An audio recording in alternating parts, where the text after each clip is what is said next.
Olá, muito boa noite. Eu queria abrir o Livro dos Espíritos, no capítulo 3, da parte que ele fala das leis morais. O capítulo 3 nos fala da lei do trabalho. Na questão 674, Allan Kardec pergunta: a necessidade do trabalho é uma lei da natureza? E os benfeitores respondem: o trabalho é uma lei da natureza pelo próprio motivo de ele ser uma necessidade. E aí Allan Kardec continua, só devemos entender por trabalho as ocupações materiais? Não. O espírito trabalha como corpo. Qualquer ocupação útil é um trabalho. Qualquer ocupação útil é um trabalho. E com esta mensagem dos benfeitores, eu queria que a gente ficasse hoje conectado sobre a cura interior, a cura pelo Verbo de Deus nos chamando para o trabalho.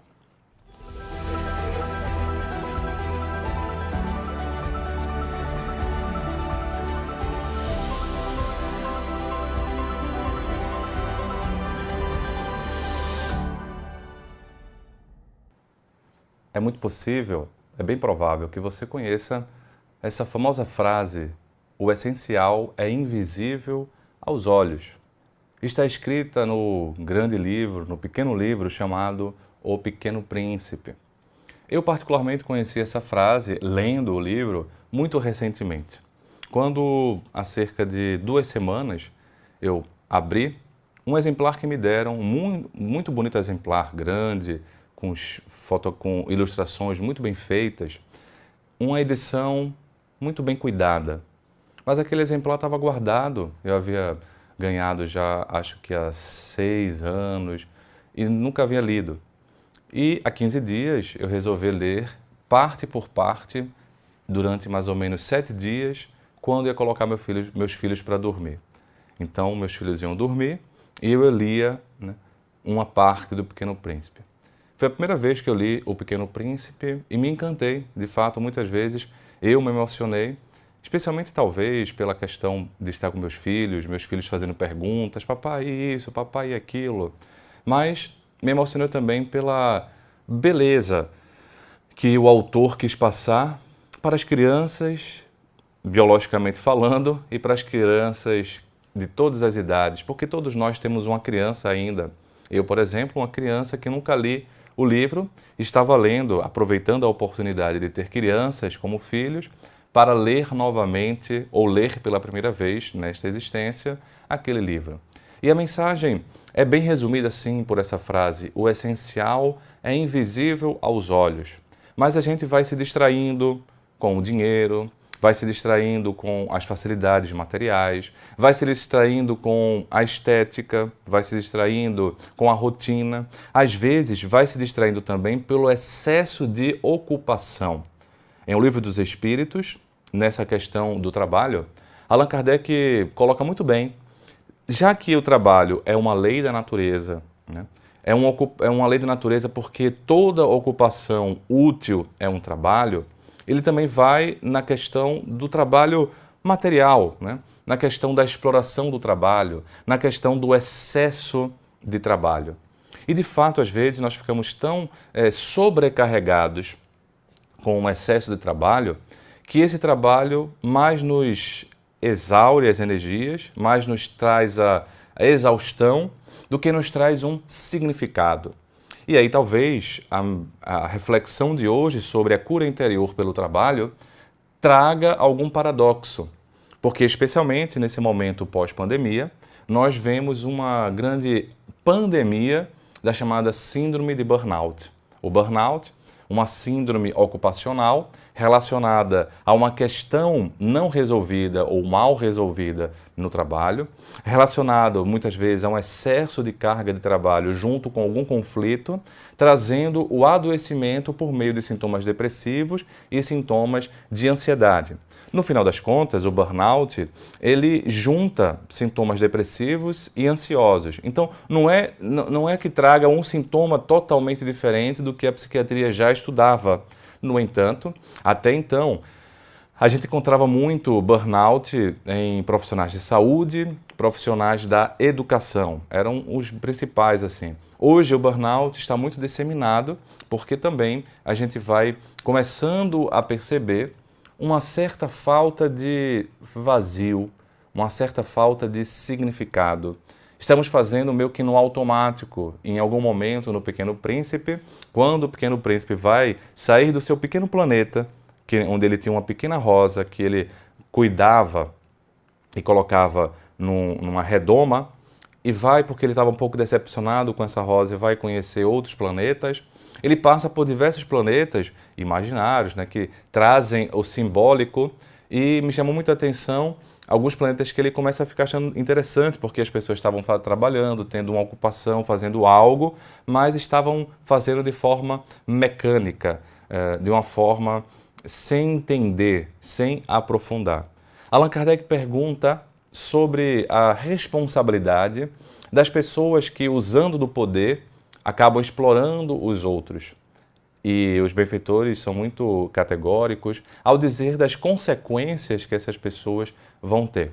No entanto, o que nós vemos na atualidade, e ficou muito evidente na pandemia, é que hoje não necessariamente o chefe tirano está fora de nós, nos escravizando em um trabalho sem sentido e que nos tira a energia, nos escravizando a algo que não é essencial. Porque veja, no trabalho de professor, o essencial, né, o trabalho em si, não é a fala ensinando tecnicamente a matemática. Não é a fala ensinando tecnicamente ao estudante de medicina alguma coisa da psiquiatria, na minha área, por exemplo. Não é a professora de redação ensinando tecnicamente a criança a escrever. É, sobretudo, a professora cuidando amorosamente daquela criança, ensinando o amor. Quando ela apenas ensina uma técnica, ela vira uma autômata. Quando ela ensina a técnica com o amor, ela entra no essencial e o amor é invisível aos olhos. No final das contas, a utilidade de uma ocupação colocada em um livro dos Espíritos, que traz a transcendência dessa lei que está na natureza, está justamente na invisibilidade, não no que é visível, porque o que é visível é mais a mecânica das coisas, mas o invisível está nos sentimentos que nós colocamos no nosso trabalho.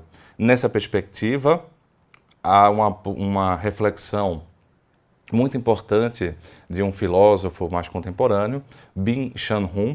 Ele fala da sociedade do cansaço e trazendo a temática do burnout, trazendo não só a temática do burnout, mas a temática da depressão, numa perspectiva mais filosófica e sociológica. Ele faz uma consideração que eu considero muito verdadeira, que é a perspectiva que hoje os chefes tiranos que escravizam não estão fora de nós, eles estão dentro de nós. Hoje, o homem é escravizado pela tirania que está dentro dele próprio. Ele é escravizado ao trabalho mecânico, ele é escravizado a uma ocupação que ele não consegue ver mais utilidade por ele próprio. Não é mais o outro que está mandando. Então ele tem uma falsa sensação de liberdade. Ele tem uma falsa sensação de autonomia. No entanto, ele se escraviza de uma maneira muito mais difícil. Porque quando o tirano está fora, há uma força para poder derrubar o tirano. Mas quando o tirano está dentro, nós imaginamos que estamos fazendo por liberdade, estamos fazendo porque nós queremos. E hoje, a grande tirania, o grande senhor tirano que temos dentro de nós, que nos escraviza até a exaustão do burnout, é a nossa sede de querer mais.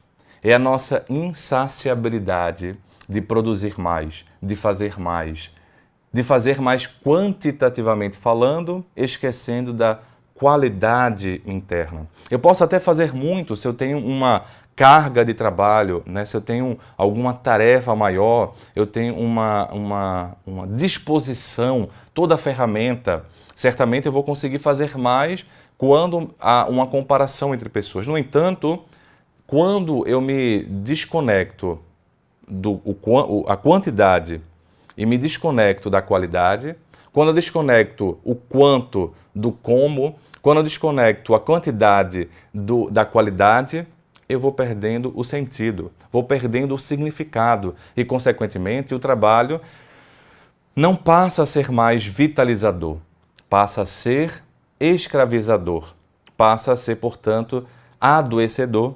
E aí a temática do burnout é extremamente válida para a gente poder pensar o excesso do trabalho e a tirania excessiva que nós estamos tendo. Pior é que, em geral, nós estamos produzindo muito para poder ter muito, financeiramente falando, na posse dos status, na questão do poder. Nós estamos nos perdendo do essencial, porque se nós somos, por exemplo, vamos pegar a visão espírita. O que é o essencial? O essencial, na visão espírita, não é este mundo de formas corpóreas.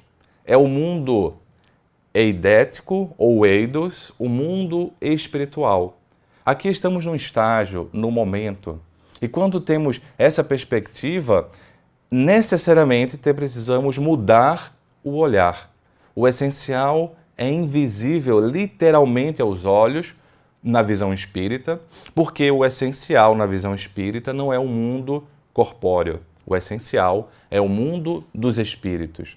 É lá que nós guardamos o nosso planejamento reencarnatório, a programação de trabalho que viemos para desempenhar. Ou seja, a ocupação útil que nós devemos desempenhar na Terra. No entanto, quando aqui chegamos, quando aqui reencarnamos, encontramos uma série de argumentos que distraem a nossa mente, que nos deixam confortáveis, sem conflitos íntimos, no entanto, nos deixa também desocupados da utilidade. O argumento de que às vezes temos que atingir mais pessoas, o argumento é de que estamos excessivamente, digamos assim, rígidos.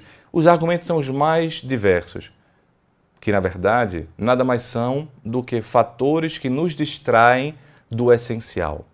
É preciso que a gente não se distraia do que é essencial na nossa existência. É preciso que a gente não se distraia do que é essencial na nossa vida, numa perspectiva espírita. E nesse sentido, o essencial é que a gente continue sendo útil, produzindo mais, produzindo menos, desde que não nos desvitalizemos, desde que fiquemos vitalizados, conectados e ancorados pelo senso de utilidade.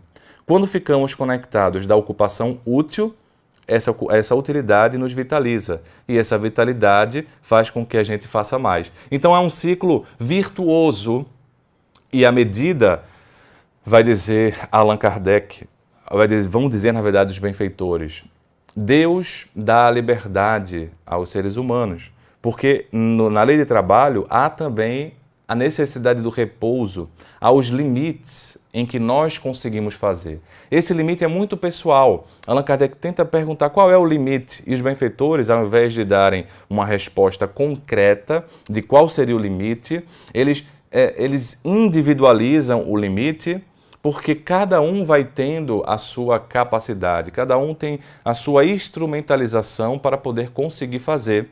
Por isso que Deus dá essa liberdade. Um espírito que venha para a Terra com maior amadurecimento, certamente ele vai conseguir fazer mais do que aquele que está num nível de amadurecimento menor. Um espírito que vem para a Terra com alguma tarefa junto com outras expiações, provavelmente ele vai com um planejamento e às vezes uma série de estudos num próprio mundo espiritual para poder conseguir fazer mais. Então, não é uma fala, essa minha, que venha contrafazer. É uma fala que vem ao encontro de fazermos com sentido, fazermos com um propósito, continuarmos alinhados nesse senso de utilidade para não nos distrairmos e ficarmos escravizados pela tirania interna. Se tivermos, por exemplo, numa perspectiva não espírita, a gente pode pensar que o essencial que é invisível aos olhos, não necessariamente é o mundo espiritual, essa perspectiva reencarnacionista que a gente está colocando. O essencial é ter paz. O essencial é ter bem-estar. O essencial é estar, digamos assim, feliz com a ocupação que nós temos.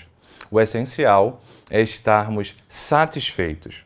Então, uma outra distração que a gente tem nessa tirania interna, que nos escraviza pelo excesso, vem pela ilusão de que quanto mais nós tivermos de posses materiais, mais a gente vai ser feliz. E isso não é verdade. Grande parte das vezes é apenas uma ilusão, né, para a gente poder ficar distraído, e uma ilusão que nos escraviza. Aí a fala de Jesus é extremamente importante. Não se pode servir a Deus e a Mamon. Numa visão espiritista, nós temos uma certa literalidade disso. Não tem tempo, não dá tempo de a gente, por exemplo, falar, né,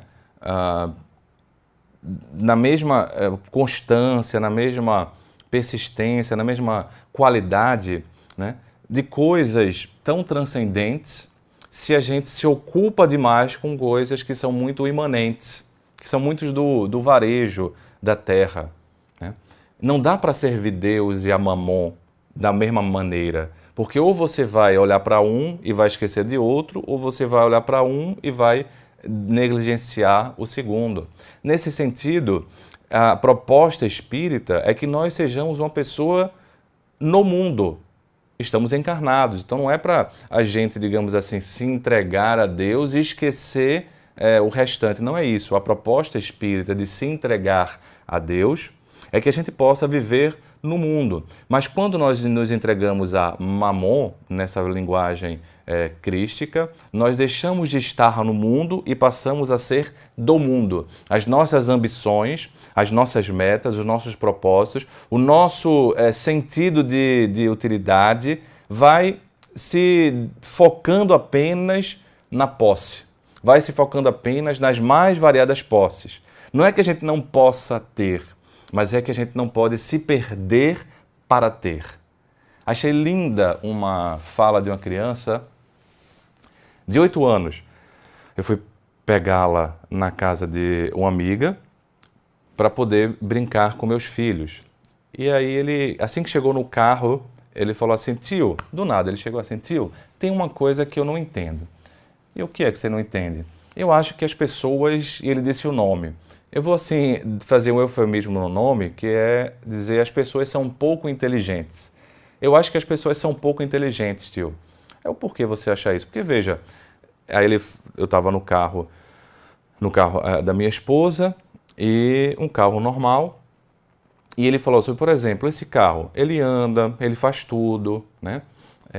Mas veja um Porsche. Um Porsche, tio, eu não sei quantos milhões. É 15 vezes, não sei quanto é o valor, mas acho que é 15 vezes mais que esse carro aqui. Mas o Porsche faz a mesma coisa, anda tanto quanto esse. Aí eu fico pensando assim, tio, é como se a gente comprasse dois sapatos, só que um está na caixa e o outro está sem a caixa.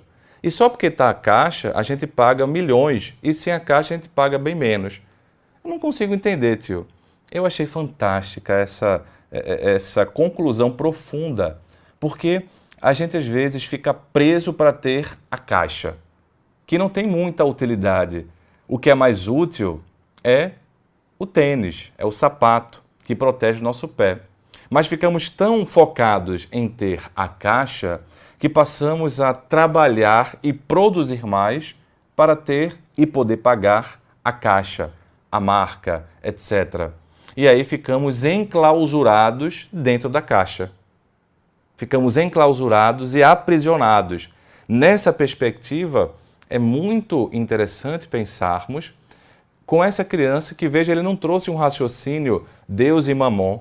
Ele não trouxe um raciocínio do que é moral ou imoral, não. Ele trouxe um raciocínio de inteligência. Às vezes, vamos agora pensar não na questão espiritual, vamos pensar no dia a dia, no varejo do nosso dia a dia. Às vezes é pouco inteligente A quantidade de energia que a gente dá para uma ocupação que faz a gente comprar a caixa e não o conteúdo. Ficamos presos no continente e esquecemos do conteúdo. Aí ficamos desvitalizados. Aí entramos num excesso de exaustão. É óbvio que existem situações outras no burnout que têm a ver com o tirano externo, né?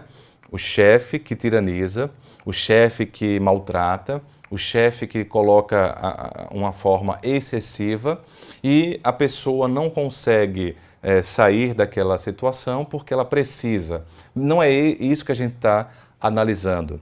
É um outro ponto que a gente está analisando. Quanto a gente realmente necessita para viver. O quanto a gente necessita realmente para ser feliz.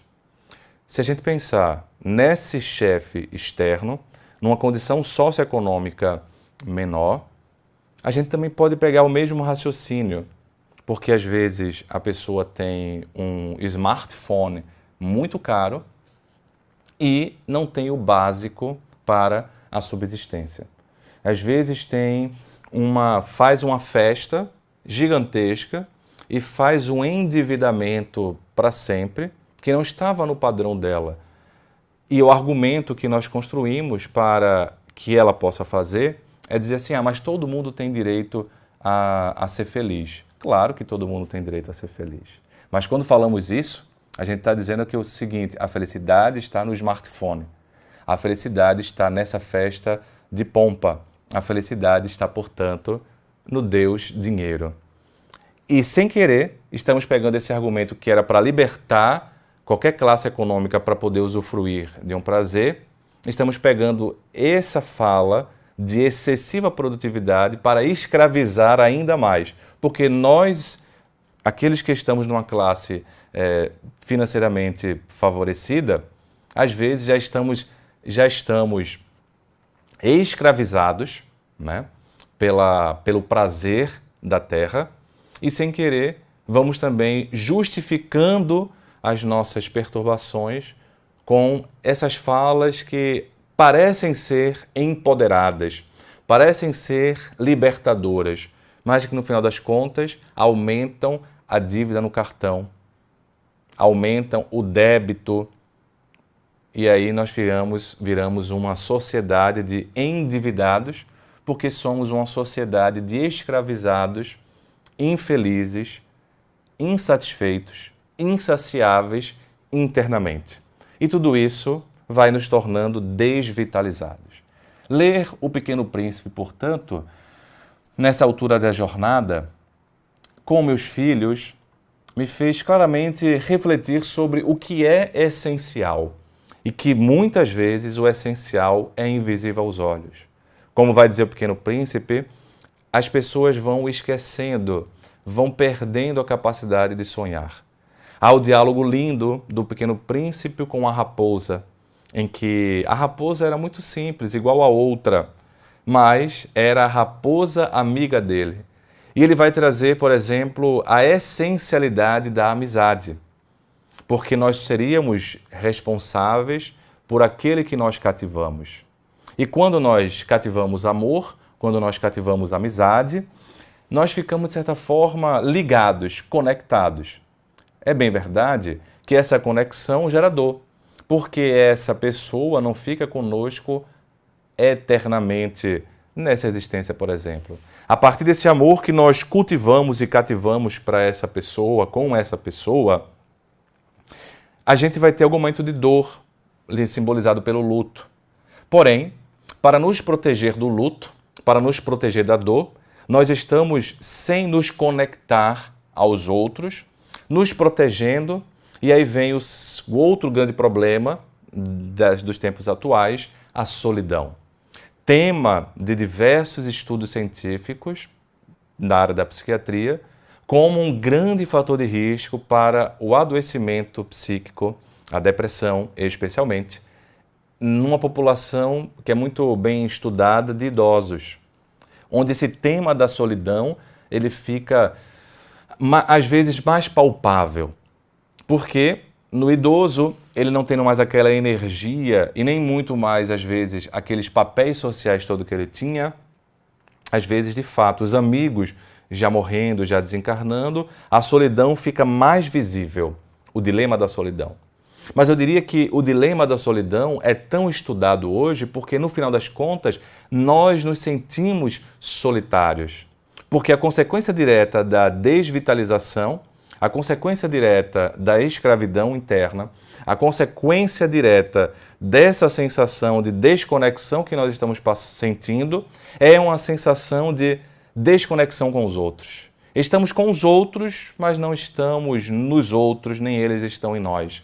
Porque nós não cativamos amor. Nós proporcionamos convivências de conivências, né? Momentos prazerosos. Todos estamos tão aprisionados pelo Deus dinheiro, todos nós estamos tão aprisionados pelo prazer material, que nós nos conectamos a outras pessoas que estão também tão presas quanto. E no final das contas, a pessoa está sozinha, eu estou sozinho. A solidão, portanto, não é um tema só do idoso, é um tema deste momento. E não é à toa que as pessoas estudam, os cientistas estudam o efeito deletério na saúde mental da solidão. Nós somos responsáveis por aquilo que cativamos. Nós somos, ainda bem, responsáveis pelo amor que espalhamos. Ficamos, no primeiro momento, com medo, porque esse amor vai fazer a gente sofrer, porque a pessoa se vai, a gente vai sentir um luto. Mas é preciso amar a jornada, amar a caminhada sem se preocupar tanto com a reta final. Amar a caminhada sem se preocupar tanto com os objetivos finais. A utilidade, o propósito, o amor ama a trajetória e não só o final que chega. 6 anos eu fiquei com esse livro porque foi uma jovem chamada Anne, e eu tenho permissão para poder contar. Ela me deu o livro com um sentimento de gratidão muito grande. Ela cresceu em uma família religiosa do interior de Pernambuco, mas não necessariamente vinculada a se dedicar ao trabalho caritativo, etc. Mas era uma família que deu valores amorosos, pai médico, muitos familiares médicos, e ela própria também buscou a medicina. Buscou depois a pediatria e depois buscou a oncologia. Então ela era uma médica, pediatra, oncologista, né? Então era um oncologista pediátrica. Inteligente, foi até São Paulo fazer a sua residência, a sua especialização médica em oncologia pediátrica, e ela tinha um ideal tão forte de ajudar, mas também, ao mesmo tempo, uma certa rigidez e uma certa vaidade de achar que conseguiria curar.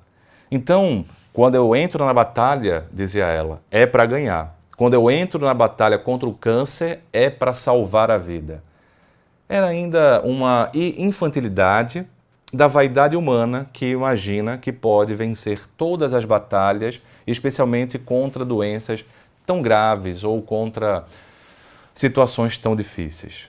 Naturalmente, ela foi perdendo batalhas nessa visão dela ao longo da sua trajetória profissional e certamente isso foi a decepcionando um pouco. Mas a grande decepção veio depois. A grande dor que ela teve na vida veio depois. No interior que estava, uma vez, ela foi assistir uma peça teatral de um grupo de teatro simples, né? De atores, de artistas que faziam por amor, né? E faziam esse teatro no interior, como no Nordeste tinha e tem, para levar um pouco da arte, para levar um pouco da cultura para as pessoas. E nesse encontro, ela se encantou pela peça, pelo tema da peça, que no final das contas ia, de certa forma, imitar o que aconteceu na vida dela, a arte imitando a vida e a vida imitando a arte. E acabou que, com o tempo, ela conheceu o dirigente do teatro, o ator que estava, se apaixonaram, começaram a namorar e estavam para casar. Quando ele começou com uma dor, ele tinha tido no passado um câncer e agora, meio que de forma inesperada, esse câncer havia voltado, não só de forma inesperada, de uma maneira também muito sorrateira. E quando eles descobriram, eles já estavam numa situação bastante difícil. Mas eles já iam se casar. O casamento estava preparado, tudo estava pago.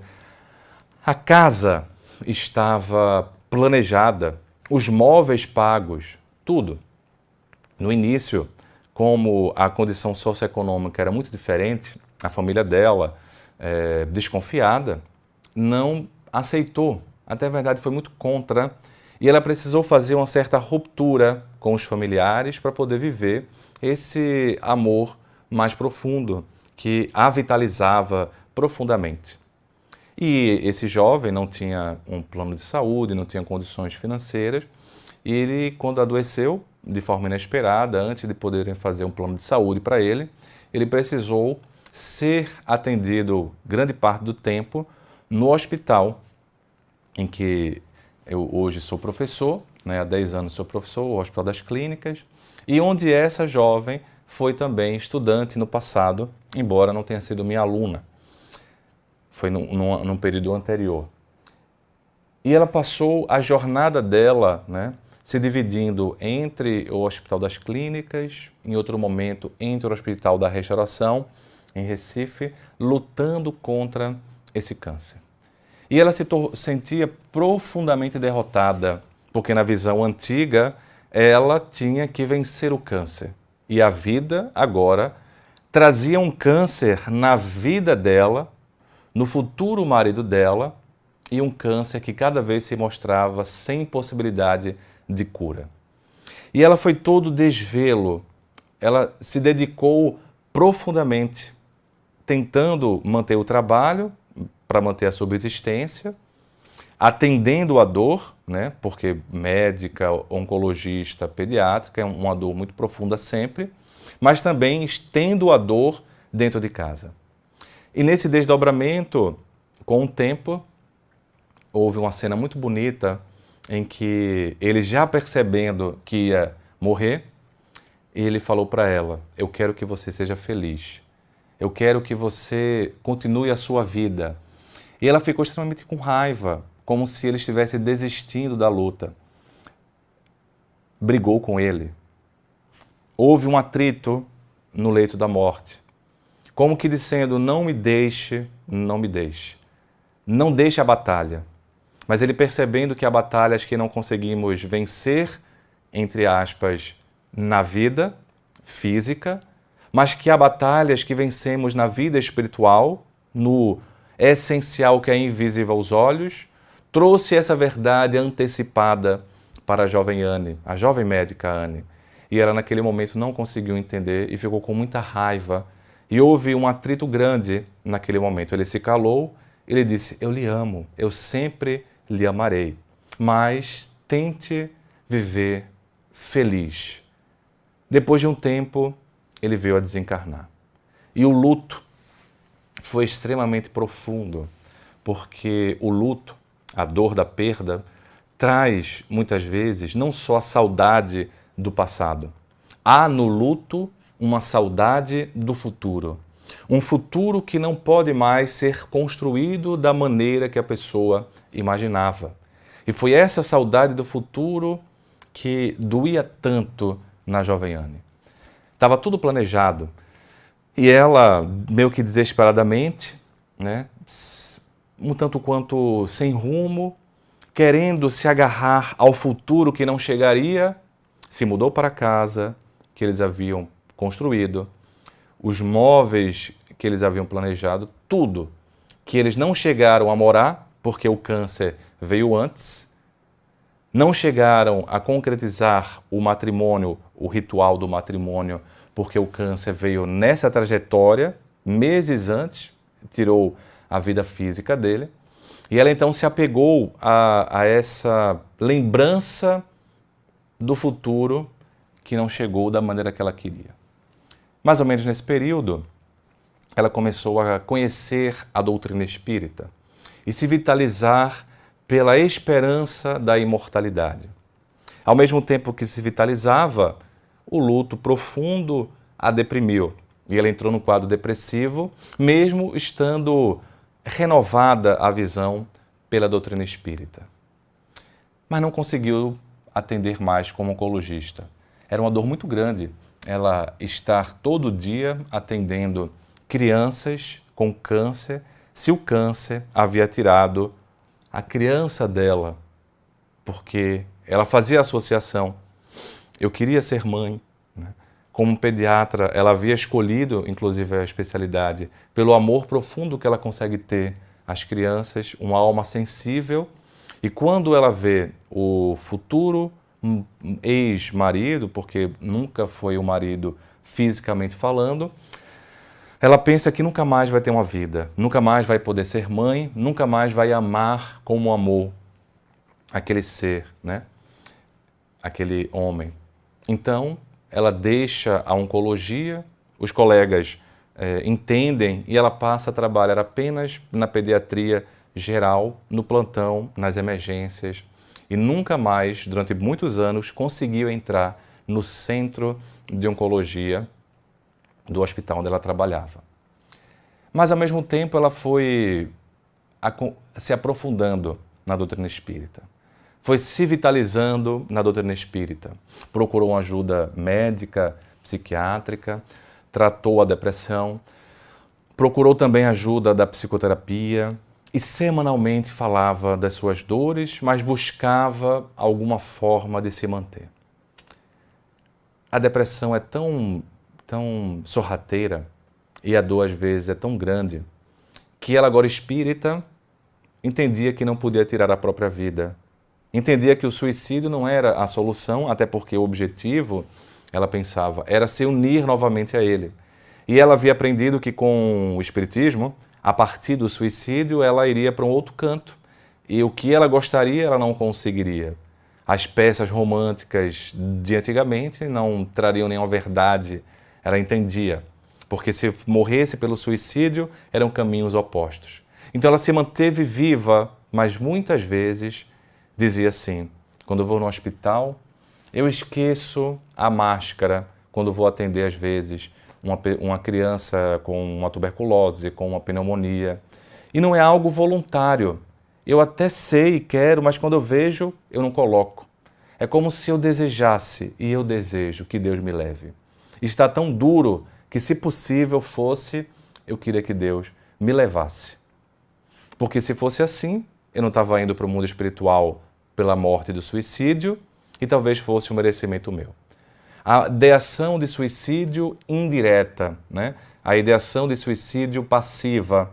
Mas apesar disso, ela se manteve encarnada, se manteve viva, procurando ajuda, como ela disse uma vez. Esse espaço de ajuda semanal na terapia, na psiquiatria, é como se fosse a minha hemodiálise. Assim como alguém que está com uma insuficiência renal e precisa ir para a hemodiálise, limpar o sangue, porque o rim já não está mais fazendo isso, eu também preciso vir aqui, porque meu cérebro, eu sinto, não está trabalhando de forma adequada. Eu preciso limpar os meus pensamentos. Eu achei fantástica essa fala, porque nos dá um senso de humildade. Era a antiga médica amorosa, mas vaidosa, que queria vencer o câncer, ensinada pela vida a ter humildade de procurar ajuda. Eu nunca iria fazer terapia antes, se não fosse isso. Ela dizia, porque não conseguia conceber esse tipo de ajuda. E agora a terapia, a psiquiatria era a hemodiálise. E Deus, a partir da doutrina espírita, era o grande motivador para fazer o que ela fez, que foi se vincular ao trabalho. Ela continuou trabalhando como médica nos hospitais, não mais como oncologista, como médica pediatra geral, mas o que chamou a atenção profundamente foi a dedicação que ela encontrou em vários trabalhos voluntários. A semana dela era preenchida. E você pode dizer, ela estava fugindo da dor. Mas todos nós precisamos, em algum momento, de alguma fuga que seja, para aguentar a angústia. Que essa fuga seja inteligente, que essa fuga seja ampliada, que não seja para o excesso da droga, que não seja para o excesso do alcoólico, que não seja para o excesso do prazer que nos distrai indefinidamente. Que seja uma fuga para algo que nos constrói uma base maior. Foi isso que ela fez. Dedicou o tempo todo dela para ajudar várias creches como pediatra, voluntariamente. Ganhava o que era necessário e o tempo outro ela se dedicava a atender a dor humana e esquecia da sua dor. Solitária na sua dor, ela buscava ajudar para que, se tornando solidária, como muito bem disse Joana de Ângeles, não ficasse tão solitária no vazio que estava sentindo naquele momento. Era ela encontrando Deus no trabalho. Era ela encontrando a ocupação no trabalho. E durante muitos anos foi fazendo isso, como faz até hoje. Ia para o interior, no sertão de Pernambuco, ajudar, numa caravana linda, ajudar onde a dor estava. Porque no final a dor estava nela. E a ajuda era uma forma do trabalho vitalizando. Até que um dia, pela misericórdia divina, depois de um tempo de tratamento, de ajuda, tratamento espiritual, de se vincular à visão espiritista de forma profunda, de tentar encontrar recados que fossem.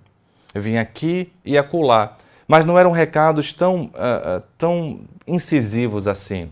Era por um sonho, pela intuição de um médium, pela intuição de um amigo que o ajudava, pela intuição de outra médium, até que ela recebeu uma mensagem do próprio espírito que havia desencarnado e que trazia vários elementos, pelo menos uns 7 nomes dos atores que estavam no palco encenando a peça naquele dia em que eles se encontraram.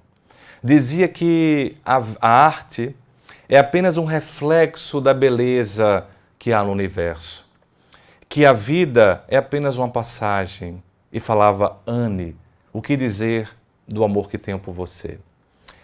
Continue, era a mensagem no final das contas, trazendo uma veracidade que o médium não tinha como saber. O conteúdo que essa mensagem trouxe já estava assim espalhado pelas intuições que outras pessoas foram dando, médiuns, pelo sonho, mas não estava tão robusto como nessa mensagem que ela teve a oportunidade de receber. A oportunidade certamente veio pela construção do tempo que ela deu, o mérito de receber algum lenitivo, e como aquilo ajudou ela a entender que ela não estava traindo o futuro ex-marido, que ela estava, na verdade, fazendo o que ele havia pedido, que eles haviam programado, continuando a trajetória, porque o tempo dela na existência ainda não havia acabado. Ela precisava continuar e ela continua. Abriu-se ao amor, aos poucos foi se desapegando do futuro que não pôde mais ser construído, doando os pertences, modificando, no tempo dela, construindo um novo futuro. Encontrou um jovem, também espírita, que sabia da sua trajetória e de uma forma madura, não foi ficar com ciúmes de um amor transcendente. Foi aprender com essa jovem que transcendeu pela dor. O pai lhe disse: Anne, me perdoe. Chorando, porque no passado eles haviam rompido por esse amor que a faixa econômica não foi muito bem visualizada. Ela acabou sendo mãe, acabou brotando nela a vida e ela dizia: como eu me sinto vitalizada. Às vezes, só o tempo, Só o trabalho faz com que a gente aguente as dores tão profundas da vida. Mas a gente precisa para isso se conectar ao que é essencial. Há 15 dias, por algum motivo, eu tive vontade de pegar esse livro. Meus filhos também quiseram escutar. E eu falei para eles, quem me deu foi uma jovem médica que gosta muito de criança. E hoje eu quero ler para vocês. Passamos a ler e eu aprendi, ou reaprendi, ou reafirmei que o essencial é invisível aos olhos. O que essa jovem encontrou na dor foi uma transcendência. O que ela encontrou na dor foi a oportunidade de entender que o trabalho não serve para vencer algumas coisas da vida, serve para vencer a si mesmo quando nós nos utilizamos dessa vitalidade. Eu venci na vida, falam alguns, pelo trabalho que tiveram de sucesso, mas às vezes estão derrotados no interior. Eu venci a vida, poderia dizer a Anne, porque eu encontrei no trabalho de assistência ao outro uma ajuda para o meu próprio coração, para a minha dor, que era invisível, mas que se tornou concreta na construção do bem. Que nós possamos, então, ocupar a nossa vida com utilidade, sem nos distrairmos do amor, continuarmos firmes. Muita paz.